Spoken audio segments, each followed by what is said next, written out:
प्रचण्डसँग केपी ओलीको भनाई पुस 10 लागू नभई हाम्रो सम्झौता भङ्ग हुन्छ। आत्महत्या गर्न हिँडेका 44 व्यक्ति जसलाई प्रहरीले बचायो। काठमाडौँ महानगरको संरचनामा सुकुम्बासीले चलाए डोजर। पशुपति मन्दिर आसपासको सुरक्षा व्यवस्था कडा पारियो।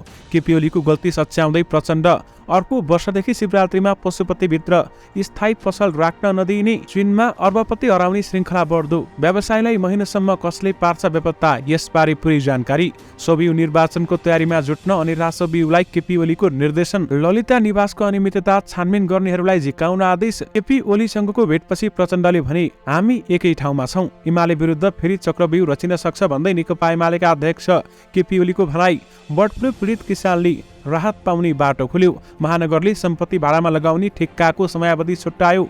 स्कटिस खेलाडीले सन्दीप लामिछानेसँग मिलाएनन् हात। पूर्व प्रधान न्यायाधीश सुशीला कार्कीको आरोप, सरकारले शिक्षामा व्यापार गरिरहेको छ। ताप्लेजुङको पाथिभारा क्षेत्रमा फुल्न थाल्यो गुराँस फुल। काठमाडौँ महानगरले सुरु गरे वडा कार्यालयको अनुगमन। राष्ट्रपतिले दिन स्थानीय तहका उम्मेद्वारलाई 24 अर्बभन्दा बढीको जरिवाना मिना माफी। बालुवाटार जग्गा प्रकरणको छानबिन समितिका सदस्यलाई बगपत्र गर्न बोलाउने विशेष अदालतको आदेश। ग्यास विस्फोटको जोखिम कम गर्न प्रयोग गरौं यस्ता सामान। स्थानीय तहका उम्मेद्वारले जरिवाना तिर्नु नपर्ने राष्ट्रपतिद्वारा माफी मिनाह। राष्ट्रपतिको निर्वाचन प्रसङ्गले सरकार उथलपुथल हुने देखिन्छ भन्दै नेकपा एमालेका नेता भीम रावलको भनाई। शिवरात्रि सुरु हुनुभन्दा अगाडि देखियो पशुपतिमा यस्तो रमझम। सरकारको सिफारिसमा राष्ट्रपतिबाट 381 कैदीबन्दीको कैद मिनाह। राष्ट्रपतिमा समय आएपछि निर्णय हुन्छ भन्दै प्रधानमन्त्री प्रचण्डको भनाई। मुलुकको समस्या सबै दल मिलेर सामना गर्नुपर्छ भन्दै उप प्रधानमन्त्री राजेन्द्र लिङ्गदेनले भने। रवि लामिछानेलाई गृहमन्त्री नदिने प्रचण्डको अडानमा चित्रबहादुरको प्रशंसा। पशुपति क्षेत्रमा शनिबार दिनभर यातायात प्रभावित हुने। यस्ता छन् वैकल्पिक 3 रुट। बैंकिङ कसुरमा सुरुमै सिइओ पक्राउ पर्ने। व्यवस्थाप्रति बैंकहरूको आपत्ति। स्थानीय निर्वाचनको खर्च विवरण नबुझाउने उम्मेद्वारलाई जरिवाना मिनाह। फेरि नजिकिँदै कांग्रेस माओवादी। यस्तो छ राष्ट्रपतिमा लेनदेनको तयारी। जंगी अड्डामा प्रधान सेनापतिको सम्बोधन।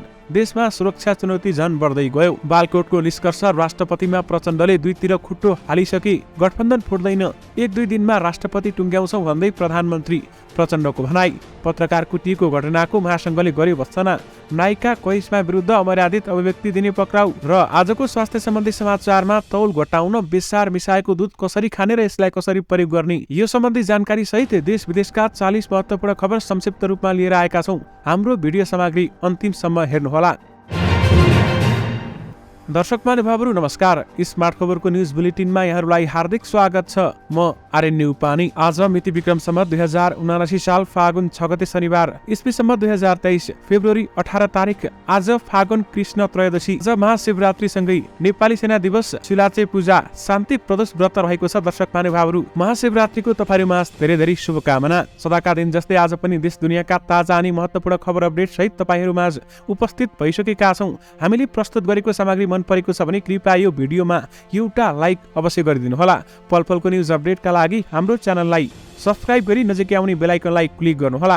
कहाँबाट हेर्दै हुनुहुन्छ अनि के कस्तो लाग्दैछ आफ्ना कुराहरू तलको कमेन्ट बक्समा कमेन्ट गरिदिनु होला। आउनुहोस् दर्शक महानुभावहरू, आजका मुख्य समाचार सुरु गरौं नेकपा एमालेका अध्यक्ष केपी ओली र प्रचण्डको प्रसङ्गबाट।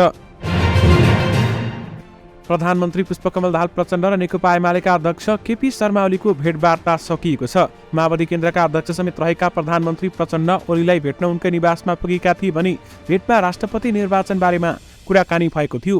भेटमा प्रधानमन्त्री प्रचण्डले आफूहरू एकै ठाउँमा रहेको र केही दिनमा निष्कर्षमा पुग्ने पनि बताएका छन्।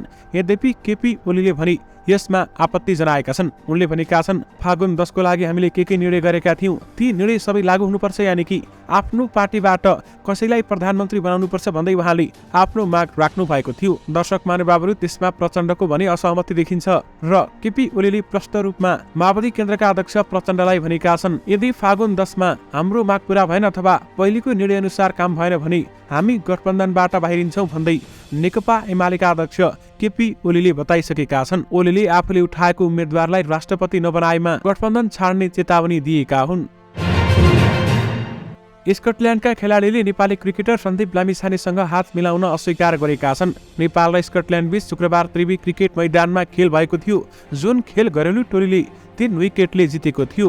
खेलपछि दुवै टिमका खेलाडीहरूले हात मिलाएर मैत्री खेल भावना आदान प्रदान गर्ने प्रचलन छ। त्यसअनुसार नेपाल र स्कटल्यान्डका खेलाडीहरूले हात मिलाए। नेपालका सन्दीप लामिछाने पुछारमा बसे। नेपालका अरू खेलाडीसँग हात मिलाएका स्कटल्यान्डका खेलाडीले सन्दीप लामिछानेतर्फ हेर्दै हेरेनन्। सिधै प्रशिक्षक मोन्टी देसाईसँग हात मिलाए। पूर्व सूचना भएका कारण सन्दीपले पनि हात अघि बढाएनन्। सन्दीपमाथि नाबालिग बलात्कारको आरोप छ भने अदालतबाट धरोटीमा छुटेका अभियुक्तलाई राष्ट्रिय टिममा राखेको भन्दै क्यानको आलोचना भएको थियो। क्यानले सन्दीपलाई समेत राखेर राष्ट्रिय टोलीको घोषणा गरेपछि क्रिकेट स्कटल्यान्डले लामिछानेको कानुनी स्थिति बारेमा जानकारी रहेको भन्दै आफू सबै प्रकारका दुर्व्यवहार विरुद्ध रहेको पनि बताएको थियो। सञ्चालक निकायको रूपमा र एक टोलीको रूपमा क्रिकेट स्कटल्यान्ड सबै प्रकारका दुर्व्यवहार विरुद्ध दृढ रूपमा खडा छ, जसको आधुनिक समाजमा कुनै पनि स्थान छैन। क्रिकेट स्कटल्यान्डले भनेको थियो यी खेलाडीहरूमा खेलाडी समावेश गर्ने बारेमा नेपाल क्रिकेट संघ र आइसिसीले विचार गर्नुपर्ने विषय हो। क्यानका अधिकारीका अनुसार क्रिकेट स्कटल्यान्डले आफ्ना खेलाडीहरूले सन्दीपसँग हात नमिलाउने प्रष्ट सन्देश दिएका थिए। सन्दीपले स्कटल्यान्ड विरुद्धको खेलमा 10 ओभरमा 27 रन खर्चेर 3 विकेट लिएका थिए। नेपालले मंगलबार नामिबियासँग खेलेको थियो भने त्यस खेलमा नामिबियाका खेलाडीले सन्दीपसँग हात मिलाएका थिए। यानि कि स्कटिश खेलाडीले सन्दीप लामिछानेसँग हात नमिलाएको बताइएको छ भने अहिले सामाजिक सञ्जालमा सन्दीप लामिछानेको अपमान भयो भन्दै चर्चा हुन थालेको छ। दर्शक महानुभावहरू, आज महाशिवरात्रि हो। महाशिवरात्रिको तपाईहरुमा धेरै धेरै शुभकामना। पशुपति क्षेत्र विकास कोषले महाशिवरात्रिको सम्पूर्ण तयारी पनि पूरा गरिसकेको जनाएको छ भने पशुपति क्षेत्र विकास कोषले आज पशुपति परिसरमा पत्रकार सम्मेलन गरी महाशिवरात्रि पर्वलाई व्यवस्थित गठित विभिन्न उपसमितिले आफ्नो कार्य सम्पादन पूरा गर्ने जनाएको हो। कोषले पशुपति दर्शन गर्न मिल्ने गरी लाइन व्यवस्थापन गरेको छ भने शिवरात्रिका अवसरमा पशुपति आउने श्रद्धालु भक्तजनको सुरक्षादेखिको सम्पूर्ण प्रबन्ध गरी स्वयंसेवक परिचालन गरिने तथा डाक्टर, नर्स र बेड सहितको नेपाली सेनाको मूल स्वास्थ्य शिविर राखिने भएको छ। दर्शक महानुभावहरू, शिवरात्रिको रौनक बिहानदेखि सुरु भएको छ। दर्शक महानुभावहरू, तपाईहरुले त्यहाँका तस्बिरहरू स्क्रिनमा देखिरहनु भएको छ। राष्ट्रपति विद्यादेवी भण्डारीले 381 कैदबन्दीको कैद माफी मिनाहा गरेकी छन्। राष्ट्रपति भण्डारीले मन्त्री परिषदको मिति फागुन 4 गतेको बैठकको सिफारिसका आधारमा मिति फागुन 7 गतेदेखि लागू हुने गरी विष्णु कुमार लिम्बू समेतका 381 जना कैदीहरूको भुक्तान हुन बाँकी कैद माफी मिनाहा गरेकी हुन्। नेपालको संविधानको धारा 276 फौजदारी कसुर सजाय निर्धारण र कार्यान्वयन ऐन 2074 को दफा 37 तथा ज्येष्ठ नागरिक ऐन 2063 को दफा 12 बमोजिम प्रजातन्त्र दिवस 2079 को उपलक्ष्यमा माफी भएको छ। माफी मिनाहा भएको राष्ट्रपति कार्यालयले आज जारी विज्ञप्तिमा भनिएको छ। विशेष गरी सरकारको सिफारिसमा राष्ट्रपतिबाट 381 कैदीबन्दीको कैद माफी मिनाहा गरिएको छ। गत वैशाख 30 गते सम्पन्न स्थानीय तह निर्वाचनमा खर्च विवरण नबुझाउने उम्मेद्वारहरूको जरिवाना रकम माफी मिनाहा भएको छ। फागुन 7 गते प्रजातन्त्र दिवसको अवसर पारेर राष्ट्रपति विद्यादेवी भण्डारीले उम्मेद्वारहरूको जरिवाना माफी गरेको राष्ट्रपति कार्यालयले जनाएको छ। समयमै निर्वाचन खर्च विवरण नबुझाउने उम्मेद्वारहरूलाई निर्वाचन आयोगले जरिवाना तोकेको थियो। यही फागुन 4 गतेको मन्त्री परिषद बैठकको सिफारिसमा नेपालको संविधानको धारा 276 बमोजिम उक्त जरिवाना माफी मिनाहा भएको राष्ट्रपति कार्यालयद्वारा जारी विज्ञप्तिमा उल्लेख गरिएको छ। समयमै खर्च विवरण नबुझाउने सबै उम्मेद्वारहरूलाई गरी निर्वाचन आयोगले 24 अर्ब रुपियाँ भन्दा धेरै जरिवाना तोकेको थियो। निर्वाचन परिणाम सार्वजनिक भएको मितिले 30 दिनभित्र खर्च विवरण बुझाउनु पर्ने प्रावधान छ। यो प्रावधान उल्लङ्घन गर्ने 1,23,650 उम्मेद्वारबाट आयोगले 24 अर्ब 63 करोड 88 लाख रुपियाँ असुल्ने भएको थियो। मुलुकभरका 753 स्थायी तहमा उम्मेदवारी दिएर खर्च विवरण नबुझाउने 1 लाख भन्दा बढी उम्मेद्वारबाट आयोगले 24 अर्ब रुपियाँ भन्दा धेरै रकम जरिवाना बापत दाखिला हुने हिसाब भएको समेत आयोगले जनाएको छ। दर्शक महानुभावहरू, त्यसमा काठमाडौँ महानगरपालिकाका मेयर बालिन शाह, तरानका मेयर हर्क साम्पाङ, त्यसैगरी रेणु दाहालसँगै अन्य व्यक्तिहरू पनि रहेका छन् र त्यस बापत राष्ट्रपतिले स्थानीय तहका उम्मेद्वारलाई 24 अर्ब भन्दा बढीको जरिवाना माफी गरिएको छ। बालुवाटार स्थित सरकारी जग्गा व्यक्तिको नाममा पुर्याएको भन्दै परेको मुद्दामा विशेष अदालतले साक्षी झिकाउने र 2019 सालदेखिका कतिपय कागजात मगाउने आदेश गरेको छ। बालुवाटार स्थित ललिता निवासको सरकारी जग्गा व्यक्तिको नाममा पुगेको विषयमा अध्ययन गर्न पूर्व सचिव शारदा त्रिताल संयोजकताको समितिको सदस्यतालाई पनि बकपत्र गरी बोलाएको विशेष अदालतका प्रवक्ता दिपेन्द्रनाथ योगीले जानकारी दिनुभयो। विशेष अदालतका अध्यक्ष न्यायाधीश श्रीकान्त पौडेल, सदस्यहरू न्यायाधीशहरू बलभद्र बास्तोला र खुशी प्रसाद थारूको इजाजतले उनीहरूलाई चैत 6 गतेको बकपत्रका लागि बोलाएको हो। गृह मन्त्रालय, भूमि सुधार मन्त्रालय लगायतका निकायबाट बालुवाटारको जग्गाबारेमा 2019 साल, 2021 साल र त्यसपछि पनि भएका कतिपय निर्णय र सम्बन्धित कागजात झिकाउने आदेश भएको छ। शारदा त्रिताल लगायत उहाँको समितिका सदस्यलाई बगपत्र लागि बोलाउने र अन्य साक्ष्य झिकाउने आदेश पनि भएको छ भन्दै प्रवक्ता योगीले बताउनुभयो। विशेष गरी बालुवाटार जग्गा प्रकरणको छानबिन समितिका सदस्यलाई बगपत्र गर्न बोलाउने विशेष अदालतले आदेश दिएको छ। काठमाडौँ महानगरको संरचनामा सुकुम्बासीले डोजर चलाएका छन्। तपाईहरूले साँचो सुन्नुभयो। काठमाडौँ महानगरपालिकाले अवैध संरचनामा डोजर लगाउनु नौलो रहेन। अवैध संरचना हटाउन नगर प्रहरीले अभियान नै चलाएको छ। तर मनोहरा क्षेत्रमा पनि महानगरको संरचनामा सुकुम्बासीले डोजर चलाएका छन्। आयोजनाको उपनिर्देशक निर्मल राज बरालका अनुसार यो काठमाडौँ महानगर र मध्यपुर ठिमी नगरपालिकाबाट संयुक्त रूपमा 2100 रोपनी सञ्चालित आयोजना हो। आयोजनाले मनोहरा खोलामा स्वीकृत डिपिआर अनुसार बाटो खोल्ने, रिटर्निङ वाल लगाउने, ढल बिछाउने काम गर्दै आइरहेको छ। त्यस क्रममा काठमाडौँ वडा नम्बर 32 को मनोहरा खोला किनाराको डिपिआर अनुसारको बाटोमा रिटर्निङ वाल लगाइएको थियो। तर वर्षामा बस्तीमा खोला छिर्ने भन्दै विवाद गरे। आयोजकका अधिकारीहरू हुँदै छलफल गरेर अघि बढ्ने भनेर फर्किए। तर छेउमै रहेको सुकुम्बासी बस्तीका मानिसहरूले 3 फागुनमा डोजर चलाएर 150 मिटरको पर्खाल भत्काएका छन्।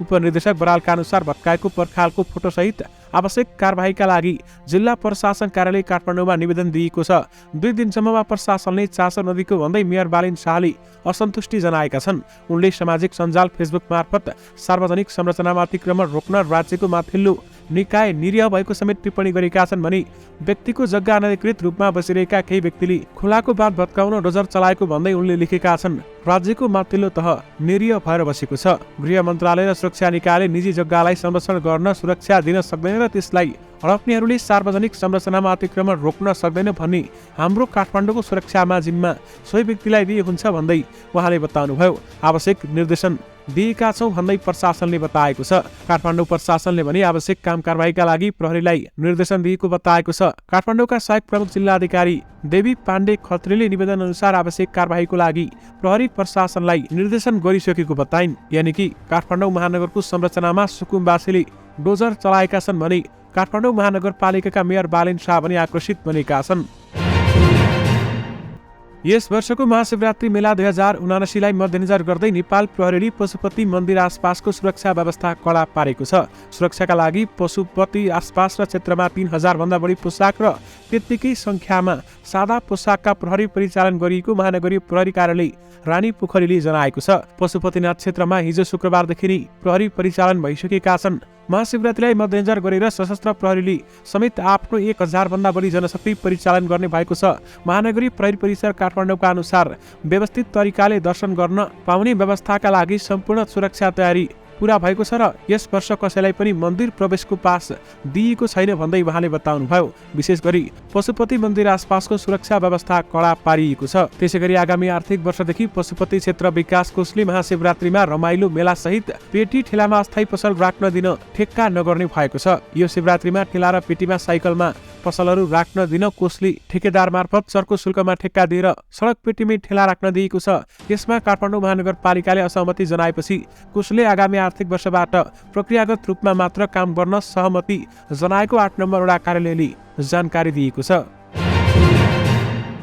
नेकपा एमालेका अध्यक्ष केपी शर्मा ओलीले आफ्नो पार्टी विरुद्ध चक्रव्यूह रच्ने प्रयास भइरहेको टिप्पणी गरेका छन्। स्वस्थ प्रतिस्पर्धा गर्न नसक्ने राजनीतिक शक्तिहरूले चक्रव्यूह रच्ने प्रयास गरिरहेको भन्दै उनले त्यसलाई तोडेर अघि जानुपर्ने पनि बताउनु भएको छ। मिसन ग्रासरुटमा नाम दिएको 2 महिने पार्टी सुदृढीकरण तथा विस्तार अभियानको भर्चुअल रूपमा शुभारम्भ गर्दै ओलीले अस्वस्थ ढङ्गले चल्ने राजनीतिक दलहरूलाई पराजित गर्ने गरी तयारी गर्न पार्टीका नेता कार्यकर्तालाई निर्देशन दिनुभयो। निकट विगतमा हामीले जुन प्रकारका समस्या भोगेका छौं आगामी दिनमा भोग्नु नपर्ला भन्न सकिन्न। ओलीले भने उनीहरूको फेरि उस्तै किसिमको चक्रव्यूह हुँदैन भन्न सकिन्न। यस्तै स्थितिमा हामीले आफूलाई तयार राख्नु पर्दछ भन्दै उहाँले बताउनुभयो। अस्वस्थ प्रतिस्पर्धीहरूलाई पराजित गर्न सक्ने गरी तयार हुनुपर्ने उनले बताए। पार्टी हितको पक्षमा नहुने नेता कार्यकर्तालाई पार्टीले पनि हित नगर्ने उनले बताए। ओलीले अघि भने हामीले पार्टीको अहित गर्यौं भने उसको पनि हित हुँदैन। एमालेको रक्षा जसले गर्छौं एमालेले तिनको रक्षा गर्छ भन्दै उहाँले बताउनुभयो। विशेष गरी एमाले विरुद्ध फेरि चक्रव्यूह रचिन सक्छ भन्दै नेकपा एमालेका अध्यक्ष केपी शर्मा ओलीले बताउनु भएको छ।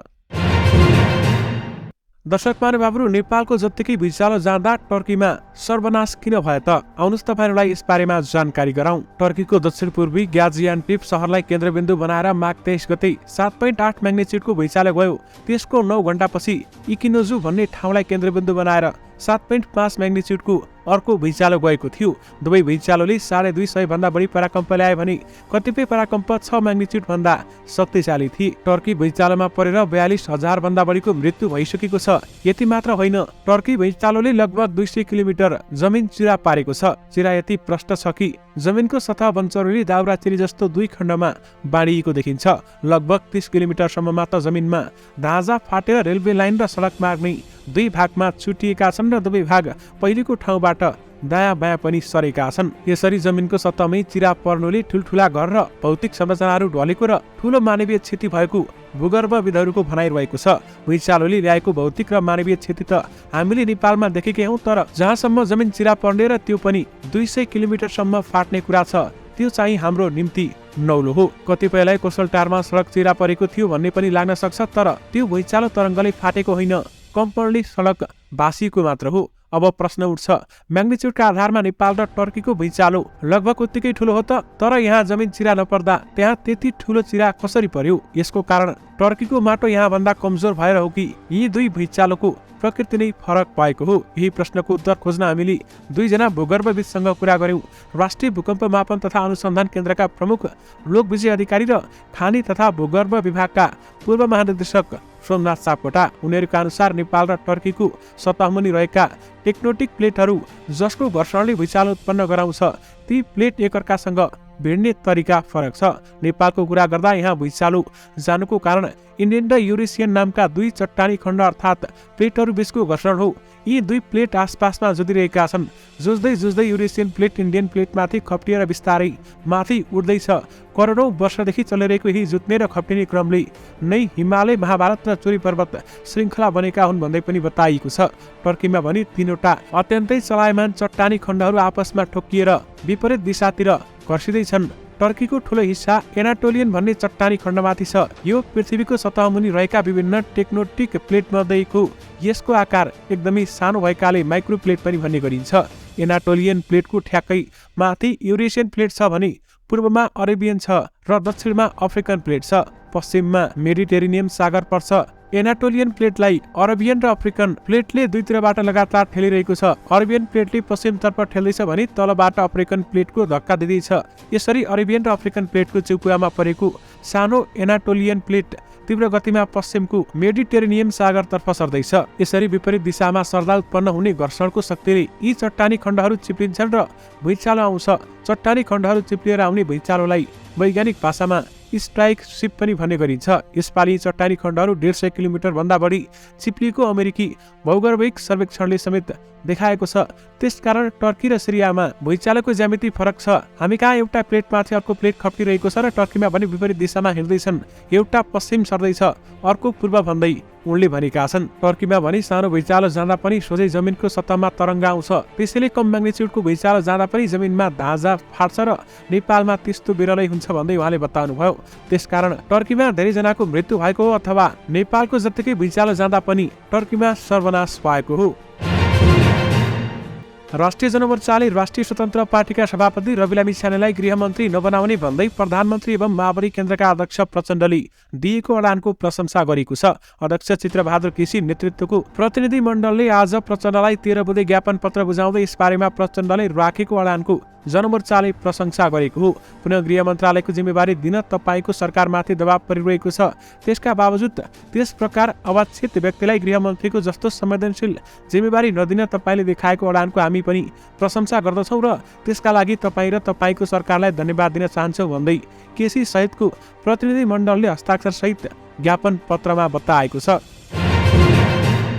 महाशिवरात्रि पर्वको अवसरमा गौशाला स्थित पशुपति क्षेत्रमा आज दिनभर यातायात प्रभावित हुने भएको छ। काठमाडौँ उपत्यका ट्राफिक प्रहरी महाशाखाले शुक्रबार रातिदेखि नै दर्शनार्थीहरूको भिडभाड हुने भएकाले आवश्यकता अनुसार सवारी साधनलाई डाइभर्सन गरिने समेत जनाएको थियो भने अहिले डाइभर्सन गरिन थालिएको छ। गौशाला क्षेत्रतर्फ जाने सवारी साधनलाई चाबहिल, पुरानो बानेश्वर, ज्ञानेश्वर, मैतीदेवी मोड, रातोपुल, सेतुपुल, कालोपुर, सेफलचौर, कटुबहाल, गौरीघाट र तेलगङ्गाबाटै डाइभर्सन गरिने महाशाखाले प्रेस नोट मार्फत जानकारी दिएको छ। यस्तै त्यसै गरी मालवाहक सवारी साधनलाई भने तिनकुने, जोरपाटी, चुच्चेपाटी, सिनामङ्गल र वसुन्धराबाटै डाइभर्सन गरिने समेत बताइएको छ र अहिले डाइभर्सन सुरु पनि गरिएको छ। दर्शक महानुभावहरू, पशुपति क्षेत्रमा शनिबारदेखि आज दिनभर यातायात प्रभावित हुने भएका छन् भने हामीले बताएका वैकल्पिक रुटहरू तपाईँहरूले प्रयोग गर्न सक्नुहुन्छ। त्यसै गरी माइक्रो तथा बसहरूको लागि रत्नपार्क, भद्रकाली, सिंहदरबार, माइतीघर, नयाँ बानेश्वर, तिनकुने, सिनामङ्गल हुँदै तिलगङ्गा पुग्ने र सोही मार्ग हुँदै रत्नपार्क फिर्ता हुने बताइएको छ। त्यसै गरी रत्नपार्क, भद्रकाली, नागस्थान, भोटाहेटी, जमल, केशरमहल, खाने विभाग, लाजिमपाट, नारायणगोपाल चोक, चाबेल, बौद्ध, जोरपाटी, साँखुसम्म पुग्ने र सोही मार्ग हुँदै जमलसम्म, तत्पश्चात महेन्द्र शालिक, तिनधारा, पाठशाला हुँदै रत्नपार्क फिर्ता हुने बताइएको छ। त्यसै गरी कालो पुल हुँदै कपन चल्ने सवारी साधनहरू खाने विभाग, लाजिमपाट हुँदै महाराजगञ्जको बाटो चलाउने पनि बताइएको छ र माइक्रो तथा टेम्पोहरूको लागि सुन्धाराबाट मैतीदेवी, पुनारो बानेश्वर, चाबेल हुँदै बौद्धतर्फ जाने अथवा बौद्धतर्फ चल्ने माइक्रोबस तथा टेम्पोहरू महेन्द्र शालिक, कृष्ण पाउरोटी, जयनेपाल, सिंहदरबार बाटो, नक्साल, भगवती बहाल, सानो गौचरण, सिफल, उकालो, चाबहिल, गणेश स्थान, चाबेल हुँदै जोरपाटी मार्ग हुँदै चलाउने पनि बताइएको छ। जोरपाटी बौद्धबाट सुन्धारा आउने माइक्रोबस तथा टेम्पोहरू चाबहिल, नारायणगोपाल चोक, लाजिमपाट, केशरमहल, जमल, घण्टाघर हुँदै सुन्धारा चलाउन पाइने पनि बताइएको छ। दर्शक महानुभावहरू, मालवाहक सवारी साधनका लागि पनि अलग रुटहरू तोकिएको छ। प्रमुख प्रतिपक्षी नेपाली कांग्रेस र सत्ताको नेतृत्व गरिरहेको नेकपा माओवादी केन्द्रबीच राष्ट्रपति र प्रधानमन्त्रीका लागि उच्चस्तरीय राजनैतिक समझदारी हुने सम्भावना बढेको छ। माओवादीले प्रतिपक्षी कांग्रेसलाई राष्ट्रपतिमा सघाउने र कांग्रेसले पुष्पकमल दाहाल प्रचण्डलाई पुरै कार्यकाल सघाउने गरी उच्चस्तरीय राजनैतिक समझदारी हुने सम्भावना बढ्दै गएको हो। प्रचण्डले 3 माघपछि संवैधानिक पदहरूमा राष्ट्रिय सहमति जुटाउनु पर्ने भन्दै आएका छन्। उनको यो अभिव्यक्तिलाई पुष्टि गर्ने गरी कांग्रेस प्रवक्ता डाक्टर प्रकाश शरण महतले शुक्रबार सार्वजनिक टिप्पणी गरेका छन्। उनकै भनाइअनुसार कांग्रेस माओवादी उच्चस्तरीय राजनैतिक समझदारी हुने सम्भावना बढ्दै गएको देखिन्छ। गत पुस 26 गते विश्वासको मत पाएका प्रधानमन्त्री प्रचण्डले माघ 3 गते सरकारी निवास बालुवाटारमा सर्वदलीय बैठक बोलाएर राष्ट्रपति, उपराष्ट्रपति, सभामुख र उपसभामुख चयनका लागि दलहरूबीच सहमति हुनुपर्ने प्रस्ताव पनि गरेका थिए। दर्शक महानुभावहरू, यद्यपि कांग्रेसले भने आफूले राष्ट्रपति पाएमा पुरै कार्यकाल 5 वर्षसम्म प्रचण्डलाई प्रधानमन्त्री बनाउने तयारी गरेको छ। यद्यपि प्रचण्डले कसलाई राष्ट्रपति दिन्छन् अथवा कसलाई राष्ट्रपति निर्वाचित गरिन्छ यसबारेमा भने प्रश्न भइसकेको छैन। यद्यपि प्रचण्ड कांग्रेसतिर खुलेका छन् र कांग्रेसबाट राष्ट्रपति हुने सम्भावना भने बलियो देखिन्छ। नेपाल पत्रकार महासंघले पत्रकार गणेश विकलाई अज्ञात समूहले गरेको कुटपिटको भर्त्सना गरेको छ। महासंघ काठमाडौँ महाशाखाका सदस्य एवं खप्तर tv.com का प्रधान सम्पादक गणेश विकलाई अज्ञात समूहले हातपात गरेको भन्दै शुक्रबार विज्ञप्ति जारी गरी महासंघले भर्त्सना गरेको हो। फागुन 2 गते मंगलबार समाचार संकलनका क्रममा पशुपति क्षेत्र स्थित कैलाश डाँडामा पुगेका पत्रकार विकलाई बिना कारण अज्ञात समूहले कुटपिट गरी घाइते बनाएको थियो। स्वतन्त्र रूपमा सञ्चार कर्ममा जुटेका पत्रकारमाथि भएको कुटपिटको यो घटना प्रेस स्वतन्त्रमाथि अथवा प्रेस स्वतन्त्रता विरोधी काम भएको हो। महासंघ प्रेस विरोधी यस्ता कार्यको कडा शब्दमा भर्त्सना गर्दछ भन्दै महासचिव रोशन पुरीले जारी गरेको विज्ञप्तिमा उल्लेख गरिएको छ। नायिका करिश्मा मानन्दर विरुद्ध अपमानजनक तथा अमर्यादित अभिव्यक्ति दिएको आरोपमा डिल्लीराम खनाल पक्राउ परेका छन्। आफूलाई सामाजिक अभियन्ता समेत दावी गर्ने खनालले एक युट्युब च्यानल मार्फत नायिका विदेश रहँदा बस्दाको सम्बन्धमा शिष्टाचार विरुद्धका घृणा एवं देश फैलाउने गरी अमर्यादित टिप्पणी सामग्रीहरू प्रसारण गरेका थिए भने झापा दमक नगरपालिका 5 मनोकामना टोल घर भई हाल काठमाडौँ महानगरपालिका 32 तिनकुने गौरी गाउँ बस्ने 46 वर्षीय खनाललाई साइबर ब्युरो भोटाहिटीबाट खटिएको प्रहरी टोलीले काठमाडौँको नयाँ बानेश्वरबाट पक्राउ गरेको छ। पक्राउ परेका खनाललाई प्रहरीले जिल्ला अदालत काठमाडौँबाट 5 दिन म्याद थप गरी अनुसन्धान गरिरहेको छ भने दर्शक महानुभावहरू अहिले डिल्लीराम खनाल भने जेलमा परेका छन्। उनले कसरी त्यस्तो बोलेर उनलाई जुनसुकै मानिसको पनि चरित्र हत्या गर्ने अधिकार कसले दियो भन्दै नायिका करिश्मा मानन्दरले बताएकी छन्। दर्शक महानुभावहरू, उहाँलाई कारबाही हुनुपर्छ, यस्तो सार्वजनिक अभिव्यक्ति दिनु गलत हो र यसमा कडा कारबाही हुनुपर्छ भन्ने उहाँको माग रहेको छ। यद्यपि डिल्लीराम खनाल बारेमा थप अपडेट आएमा तपाईहरुमा पक्कै पनि लिएर आउने नै छौं। सरकारले बर्ड फ्लू पीडित किसानलाई राहत दिने बाटो खुला गरेको छ। शुक्रबार बसेको मन्त्री परिषद बैठकले कार्यविधि बनाएर किसानलाई राहत दिने निर्णय गरेको हो। बर्ड फ्लूका कारण गत वर्ष 58 करोड बराबरको क्षति बेहोरेका 279 जना किसान कानुन अभावमा क्षतिपूर्तिबाट वञ्चित भएका थिए। मन्त्री परिषदको निर्णयसँगै अब किसानका लागि क्षतिपूर्ति वितरण गर्न प्रदेश र जिल्लाहरूमा रकम विनियोजन गर्ने मन्त्रालयले जनाएको छ। किसानको क्षतिपूर्तिका लागि आवश्यक 58 करोड रुपियाँ कृषि मन्त्रालयले आन्तरिक स्रोतबाट वितरण गर्न यसअघि नै अर्थ मन्त्रालयले स्वीकृति दिइसकेको छ भने बर्ड फ्लूका कारण कुखुरा, कालिज, दाना तथा अण्डा नष्ट भएको 1 वर्षसम्ममा पनि क्षतिपूर्ति नपाउँदा किसानहरू आन्दोलित भएका थिए। पन्छीबाट मानिसमा सर्न सक्ने घातक बर्ड फ्लू रोग नियन्त्रणमा सरकारले राहत सम्बन्धी मापदण्ड बनाएको थियो। दर्शक महानुभावहरू, बर्ड फ्लू पीडित किसानले राहत पाउने बाटो खुला भएको छ। काठमाडौँ महानगरपालिकाले आयकर ठेक्का लगाउने समयावधि छुट्याएको छ। महानगरले आन्तरिक आय सङ्कलन हुने शुल्क, दस्तुर तथा सम्पत्ति भाडामा लगाउँदा ठेक्का दिने प्रक्रिया कार्यविधि बनाएर छुट्याएको हो। महानगरले आय ठेक्का दिँदा यसअघि सार्वजनिक खरिद ऐन अनुसार 35 दिने सूचनाबाट बोलपत्र आह्वान हुँदै आएको थियो, तर अब ठेक्का रकमको आधारमा बोलपत्र आह्वानको सूचना मिति तोकिने भएको छ। कार्यविधिमा महानगरले सार्वजनिक सूचना प्रकाशित गर्दा ठेक्का लगाउने अनुमानित रकम 20 लाख रुपियाँसम्ममा भए 15 दिनको, 20 लाख भन्दा बढी 1 करोडसम्मको भए 21 दिनको र 1 करोड रुपियाँ भन्दा बढी जतिसुकै भए पनि कम्तीमा 30 दिनको सूचना सार्वजनिक रूपमा प्रकाशन गर्ने उल्लेख गरिएको छ। महानगरले लगाउने आय ठेक्का कम्तीमा 1 वर्षको लागि हुने ऐनमा उल्लेख गरिएको छ। त्यसैगरी काठमाडौँ महानगरपालिकाको प्रशासन विभागले वडाहरूको अनुगमन थालेको छ। आज विभागका प्रमुख दीपक अधिकारी नेतृत्वको टोलीले अनुगमन सुरु गरेको भने आज वडा नम्बर 15-17 मानव संसाधन महाशाखा प्रमुख गंगाधर गौतम, सामान्य प्रशासन शाखा प्रमुख प्रमोद पोखरेल सहितको टोलीले अनुगमन समेत गरेको थियो। दर्शक महानुभावहरू, ग्यास विस्फोटको जोखिम कम गर्न के कस्ता सामान प्रयोग गर्नु हुँदैन, आउनुहोस् तपाईहरुलाई यसबारेमा जानकारी गराउँ। खाना पकाउने ग्यासबाट हुने आगलागी वा दुर्घटनाका खबर हामीले दिनौं जस्तो सुन्दै आएका छौं। यसका विभिन्न कारणमध्ये भान्सामा प्रयोग हुने सिलिन्डरका साथै रेगुलेटर, पाइप र चुलो गुणस्तरीय नहुनु पनि दुर्घटनामा जिम्मेवार हुन्छ। दुर्घटनाबाट बस्न सिलिन्डर, रेगुलेटर, पाइप र ग्यासको चुलो गुणस्तरीय प्रयोग गर्नुपर्ने नेपाल ग्यास विक्रेता व्यवसायी महासंघका वरिष्ठ उपाध्यक्ष चन्द्र थापा बताउँछन्। अधिकांशले कम गुणस्तरका सामान प्रयोग गरिरहेका हुन्छन्। उनले भने यसले पनि आगलागी हुन सक्छ। उनका अनुसार रेगुलेटर, पाइप र ग्यास चुलो नेपालमै उत्पादन हुँदै आएको छ। भारतबाट पनि ठूलो परिमाणमा आयात हुन्छ।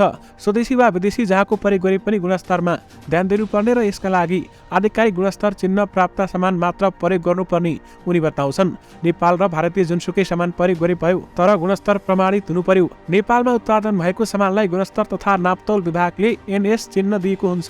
त्यस्तै भारतबाट आएको सामानमा ISI चिन्ह अंकित हुन्छ। उनले भने अन्य देशबाट आएका सामानमा पनि ती देशको गुणस्तर चिन्ह राखिएको हुन्छ। हामीले त्यस्ता सामान मात्र प्रयोग गरौँ भने धेरै दुर्घटनाबाट जोगिन सक्छौं। ग्यासका पाइपको हकमा प्लास्टिकको प्रयोग नगरी तारले जेलिएको रबरको पाइप प्रयोग गर्नुपर्ने उनले सुझाव दिएका छन् भने प्लास्टिकको पाइप फुट्ने र मुसाले खाने डर हुन्छ, त्यस्तो पाइप प्रयोग गर्नु हुँदैन। थापाले भने प्लास्टिकको पाइप ग्यास चुलोका लागि बनेकै होइन, यसको प्रयोग छुट्टै छ। ग्यासबाट हुने आगलागीको अर्को महत्त्वपूर्ण पक्ष हामीले प्रयोग गर्ने चुलो पनि हो। आजभोलि धेरै कम्पनीका चुलो बजारमा पाइन्छन्। चुलोको गुणस्तर पहिलेको तुलनामा निकै खस्किएको छ। ग्राहकले चुलो किन्दा बाक्लो खालको किन्नुपर्ने उनले बताए। बजारमा धेरै पातलो चुलो पनि पाइन्छ। उनले भने त्यस्तो चुलो प्रयोग गर्दा छिट्टै खिया लाग्छ र ग्यास लिक हुन्छ। यति मात्र होइन, ग्यास सिलिन्डरमा सेफ्टी क्याप राख्न उनले सुझाव दिएका छन्। सबै सिलिन्डरमा अनिवार्य रूपले सेफ्टी क्याप राखिएको हुन्छ, तर प्रायले सिलिन्डर खोल्दा सेफ्टी क्याप बिगार्छन्। त्यसैले बिगारेको सेफ्टी क्याप फेरि राख्नुपर्ने थापाले बताउनुभयो। उनका अनुसार ग्यास लिक भयो भने सेफ्टी क्याप लगाएर सिलिन्डर कोठा बाहिर निकाल्नुपर्छ। ती बेलामा आगोजन्य वस्तु चलाउनु हुँदैन। ग्यास लिक हुँदा सिलिन्डर आफै विस्फोट हुने होइन, हामीले आगोजन्य वस्तु चलायौं भने मात्रै विस्फोट हुने हो भन्दै उनले भने। उनले ग्यास सिलिन्डर किन्दा कम्पनीको आधिकारिक डिलरबाट किन्नुपर्ने र सरकारले पनि एलपी ग्यास जस्तो प्रज्वलनशील पदार्थ बिक्री वितरणको अनुमति दिँदा यस क्षेत्रमा जानकार व्यक्तिलाई मात्र दिनुपर्ने उनको भनाइ रहेको छ। गुणस्तर तथा नापतोल विभागकी प्रवक्ता जोशी भट्ट ग्यास उद्योगमा गएर सिलिन्डरको गुणस्तर नियमित जाँच गरिरहेको दावी पनि गर्छिन्। विभागले ग्यास चुलोको मापदण्ड पनि बनाउने तयारी गरिरहेको पनि उहाँले बताउनु भएको छ भने तपाईहरूले हामीले बताएका सामानहरू प्रयोग गर्नुभयो भने धेरै जोखिमबाट बच्न सकिन्छ। उपप्रधान एवं ऊर्जा, जलस्रोत तथा सिंचाई मन्त्री राजेन्द्र लिङ्गदेनले मुलुकको आर्थिक अवस्था सुदृढ गराउन सबैले हातेमालो गरेर अघि बढ्नुपर्ने बताउनुभयो। आज मेचीनगरको धुलाबारीमा मेची उद्योग वाणिज्य संघको नवो पद हस्तान्तरण तथा शपथ ग्रहण कार्यक्रममा उनले देशको स्थिति सामान्य आँखाले देखे जस्तो नरहेकाले राजनैतिक दलहरूले मिलेर यो समस्याको सामना गर्नुको विकल्प नभएको बताउनुभयो। उपप्रधानमन्त्री लेख्दैनले कुनै पनि राजनैतिक दललाई मात्र जनताले विश्वास गरेर मत नदिएको बताउँदै हामीलाई मिलेर काम गर्ने जनताले जनादेश दिएका छन्, एकले अर्का राजनैतिक दललाई निषेध गरेर जान मिल्दैन भन्दै उहाँले बताउनुभयो। यानि कि मुलुकको समस्या सबै दल मिलेर समाना गर्नुपर्छ भन्दै उपप्रधानमन्त्री राजेन्द्र लिङ्गदेनको भनाइरहेको छ। दर्शक महानुभावहरू, बैंकिङ कसुरमा सुरुमै सिइओ पक्राउ पर्ने व्यवस्थाप्रति बैंकरहरूले आपत्ति जनाएका छन्। गत महिना कामना सेवा विकास बैंकका सिइओ प्रवीण बस्नेतलाई प्रहरीले पक्राउ गर्यो। उनको आफ्नै गल्ती नभए पनि बैंकको सिइओ बस्नेत रहेको कारण देखाई प्रहरीले उनलाई पक्राउ गरेको हो। पक्राउ पर्ने समयमा उनी सो पदमा पनि थिएनन्। घटनामा उनको सहभागिता थिएन, तर उनी आफू पक्राउ पर्नेमा भरि ढुक्क थिए। त्यसकारण उनी बैंकको सिइओ पदबाट समेत अलग भएका थिए। उनलाई गत महिना प्रहरीले नियन्त्रणमा लिनुको कारण थियो कर्जा अपचलन। कर्जा अपचलनको आरोपमा उनीसँगै ऋणी चन्द्रबहादुर थापा र हरेन्द्र दाहाल तथा सो बैंकका कर्मचारी वीरेन्द्र सिंह भण्डारीलाई प्रहरीले नियन्त्रणमा लिएको थियो। उनीहरू जमानीमा छुटिसकेका छन्। घटना विषय थियो चन्द्रबहादुर थापा हरेन्द्र दाहालले लिएको 32 करोड रुपियाँ ऋणको उक्त ऋण लिँदा राखिएको धितो नक्कली भएको आरोप लागेको छ। ऋणीले बैंकमा प्रक्रिया पुर्याएर ऋण लिए, तर धितो नक्कली भन्ने सम्बन्धमा बैंकहरूको नियामक निकाय नेपाल राष्ट्र बैंकमा उजुरी पर्यो। उजुरी राष्ट्र बैंक हुँदै प्रहरी समक्ष समेत पुग्यो। प्रहरीले पक्राउ पूर्जी जारी गर्यो। त्यसपछि उनी पक्राउ परेका थिए। यस घटनालाई लिएर अहिले बैंकिङ क्षेत्र सशंकित बनेको छ। यस्तै खालका घटनामा बैंकका नेतृत्वकर्ताहरू पक्राउ परेको यो पहिलो घटना भने होइन, तर यो घटनापछि भने बैंकहरूले खुलेर विरोध गर्न थालेका छन्। प्रधान सेनापति प्रभुराम शर्माले सुरक्षा चुनौती बढ्दै गएको बताएका छन्। महाशिवरात्रि तथा नेपाली सेना स्थापनाको 260औं वार्षिक उत्सव उपलक्ष्यमा आज सम्बोधन गर्दै उनले दिनदिनै सुरक्षा चुनौती बढ्दै गएको बताएका हुन्। नेपाली सेनाका सकल दर्जालाई सम्बोधन गर्ने क्रममा प्रधान सेनापति शर्माले भने हिजोभन्दा आज र आजभन्दा भोलि सुरक्षा चुनौती झन संवेदनशील र पिचिलो बन्दै गइरहेकाले आइपर्न सक्ने जस्तो सुकै परिस्थितिको कुशलतापूर्वक सामना गर्न सकल दर्जाले पेशागत ज्ञानसिप र बन्दोबस्ती क्षमतालाई अझ विशिष्टकृत र दुरुस्त बनाइराख्नु आजको आवश्यकता हो भन्दै उहाँले बताउनुभयो। आगामी फागुन 25 गते हुने राष्ट्रपतिको निर्वाचनलाई लिएर 2 सत्ता साझेदार नेकपा एमाले र नेकपा माओवादी केन्द्रका शीर्ष नेताबीच दिनदिनै छलफल भइरहेको छ। गत पुस 10 गते 7 दलीय गठबन्धन निर्माण भएर पुस 11 गते प्रधानमन्त्री भएका पुष्पकमल दाहाल प्रचण्डले पुस 26 गते नेपाली कांग्रेसको समेत विश्वासको मत पाएका थिए। राष्ट्रपतिको निर्वाचन नजिकै जाँदा प्रधानमन्त्री प्रचण्ड र ओलीबीच निरन्तर छलफल पनि भइरहेको छ। प्रधानमन्त्री निवास बालटारमा 2 घण्टा बढी वार्ता गरेका प्रचण्ड ओलीलाई भेट्न बालकोट समेत पुगेका थिए। बालकोटबाट बाहिरिने क्रममा प्रधानमन्त्री प्रचण्डले 1-2 दिनमा राष्ट्रपतिको उम्मेदवार टुङ्गो लाग्ने पत्रकारलाई बताएका छन् भने गठबन्धन के हुन्छ भन्ने प्रश्नमा उनले भने गठबन्धन अहिले पनि कायम छ, हामी मिलेरै अघि बढ्छौं, छुट्टिने कुरै छैन। माओवादीले राष्ट्रिय सहमतिमा राष्ट्रपतिको निर्वाचन हुनुपर्ने बताइरहँदा एमालेले भने पुस 10 गतेकी सम्झौता अनुसार अघि बढ्नुपर्ने अडान राख्दै आएको छ। विशेष गरी गठबन्धन फुट्दैन, 1-2 दिनमा राष्ट्रपति टुङ्ग्याउँछौं भन्दै प्रधानमन्त्री प्रचण्डले बताउनुभयो। दर्शक महानुभावहरू, आत्महत्या गर्न हिँडेका 44 व्यक्तिलाई प्रहरीले बचाएको छ। विभिन्न स्थानबाट विभिन्न ठाउँबाट उनीहरूलाई भेटिएको, कोही बाटोमा रसी लिएर हिँडिरहेका, कोही व्यक्तिहरू हामफाल्न हिँडिरहेका र कोही व्यक्तिहरूलाई शङ्का लागेर सोधपुछ गर्दा ती कुराहरू पत्ता लागेर आत्महत्या गर्नबाट 44 व्यक्तिलाई जोगाएको प्रहरीले बताएको छ। दर्शक महानुभावहरू, पछिल्लो समयमा प्रहरीले यस्ता खालका अभियान चलाउन थालेको छ र विभिन्न ठाउँबाट 44 व्यक्तिहरूलाई प्रहरीले बचाइसकेको छ। चीनमा अर्बपति बेपत्ता हुने घटना बढिरहेको छ। सरकार वा सरकारी संयन्त्रको आलोचना गर्ने व्यापारीहरू यसरी बेपत्ता हुने गरेका हुन्। अनलाइन कम्पनीका अलिबाबाका संस्थापक ज्याक मादेखि धनाढ्य गर्जका कारोबारी रेन झेकियाङ बेपत्ता हुनेको सूचीमा छन् भने हालसालै पनि शेयर बजारका उच्च प्रतिष्ठित एकजना ब्रोकर बेपत्ता भएका छन्। चाइना रेनिसा होल्डिङ्सका प्रमुख कार्यकारी बाओ चान बिहीबारदेखि बेपत्ता रहेको उनको कम्पनीले बताएको छ। उनी चीनका प्रतिष्ठित ब्रोकर हुन्। एप्लिकेसन विकास गर्ने चीनको ठूलो कम्पनी डिडी र अर्को प्रविधि कम्पनी मिचुवान उनका ग्राहक हुन्।